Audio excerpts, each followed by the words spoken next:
Si Miss Kangkong. Si Miss Rapa. Saan mo ibibenta yan? Ha? Sige kay pagka tapos mo mag-harvest, ako na magbili ha. Papakyawin ko na lang. Kakawa ka naman. Saan ka ba nakatira dito?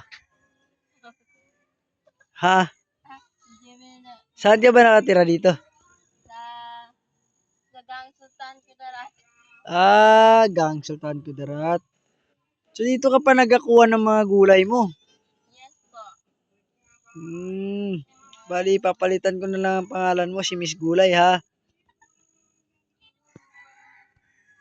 Tingin ka nga dito.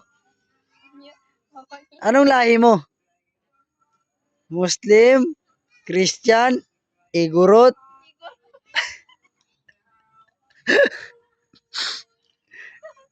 Igorot. Okay po. Igorot. Ito po pala yung mga kababayan natin na mga Igorot na nagbebenta ng gulay.